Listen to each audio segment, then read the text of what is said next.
नहीं होगी रिफ्रैक्शन, कब नहीं होगी? दो ऐसे केस है जब रिफ्रैक्शन नहीं होती, दोनों केसेस की बात यहां मैं करता हूं, ठीक है? ऐसा है यार, एक आधी बार ना बोर्ड में पूछ लिया गया था कि रिफ्रैक्शन कब नहीं होती बता दो, और एमसीक्यू बना करके इसको पूछा गया था, ठीक है? तो लॉजिक क्लियर होना चाहिए आपको, मैं ये मानता हूं, है ना? और लॉजिक क्लियर होगा तभी आप काम आगे कर पाओगे बढ़िया से, ठीक है? तो शुरू करें, शुरू करते हैं। देखो केस वन कब रिफ्रैक्शन नहीं होती, केस टू कब रिफ्रैक्शन नहीं होती, ठीक है? तो दो ऐसे केस है जब रिफ्रैक्शन नहीं होती। सुनेंगे कौन कौन से केस हैं? एक केस नंबर 1।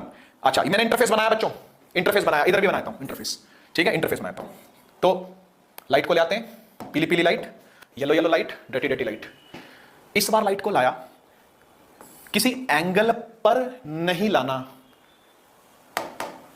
ऐसे लाना, बोले तो नॉर्मल पर गिराना लाइट को, यही नॉर्मल होगा ना? क्या कहते हो? यही नॉर्मल होगा ना? यानी एंगल आई को क्या रखना? 0 डिग्री रखना। एंगल आर अपने आप क्या हो जाएगा? 0 degree. Sine i upon sine r is always equal to some constant ना। तो जब साइन 0 डिग्री अपॉन नहीं पता साइन आर चलो कितना is equal to constant, sine 0 degree क्या होता है? 0 ही तो होता है। उधर जाएगा तो साइन आर भी क्या हो जाएगा? 0 के बराबर। और साइन आर 0 के बराबर कब होगा? जब आर भी 0 डिग्री होगा। तो कुछ मैथमेटिकल करके मैंने दिखा दिया। ये सब मैथमेटिकल चीजें 10th क्लास में है कोई नहीं भाई, कराते कोई नहीं इन चीजों को, ठीक है? लेकिन आप समझ जाना, रिफ्लेक्शन हुई क्या?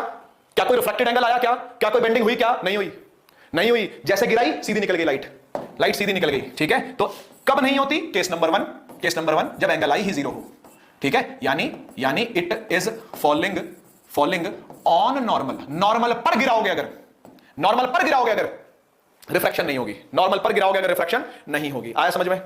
दूसरा केस ऐसा है बच्चों, थोड़ा आगे जाके डुबकी मार के वापस आना पड़ेगा। रिफ्लेक्टिव इंडेक्स को ना n से रिप्रेजेंट करते हैं। ये जो ऑप्टिकल डेंसिटी है ना, यानी रिफ्लेक्टिव इंडेक्स है ना, n से रिप्रेजेंट होता है। तो मान लो ये वाला जो मीडियम है ये Na है, ये वाला जो मीडियम है ये Nb है, मतलब इसका रिफ्लेक्टिव इंडेक्स क्या है? Na और Nb। तो रिफ्लेक्टिव इंडेक्स मान लो इसका 1.33 है। होगा कोई ऐसा सब्सटेंस, ऐसा कोई मीडियम जिसका रिफ्लेक्टिव इंडेक्स क्या है? 1.33, और लगभग उसके ही बराबर दूसरे वाले का भी रिफ्लेक्टिव इंडेक्स है, यानी ये भी कितना है? ये भी 1.33 है। अब कहने को अलग अलग मीडियम है, संसार में बहुत सारे ट्रांसपेरेंट मीडियम है, अब कहने को अलग अलग मीडियम है, लेकिन दोनों का रिफ्लेक्टिव इंडेक्स बाई चांस परमात्मा ने कुछ ऐसा खेल रचाया कि दोनों का रिफ्लेक्टिव इंडेक्स बराबर रखा गया। जब दोनों का रिफ्लेक्टिव इंडेक्स बराबर रखा गया तो क्या रिफ्लेक्शन होगी? क्या कोई रेयर डेंसर का अंतर आएगा? क्या कोई ऊंचे नीचे का फर्क आएगा? क्या कोई अमीर गरीब का फर्क आएगा? क्या नहीं आएगा, है ना? तो जब कोई अमीर गरीब का फर्क नहीं आएगा, कोई बड़ा नहीं, कोई छोटा नहीं, कोई डेंसर नहीं, कोई रेयर नहीं, तो फिर रिफ्लेक्शन क्यों ही होगी जी? फिर तो आप गिरा लो किसी भी एंगल पर इसको, ऐसे गिरा लो, ऐसे निकल जाएगा। ये रहा तेरा नॉर्मल चाहिए ना, ये रहा तेरा नॉर्मल, जितना आई उतना आर, ऐश करो, एंगल आई बराबर एंगल आर,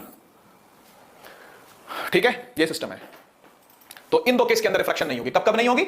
अच्छा, आपने वो खेली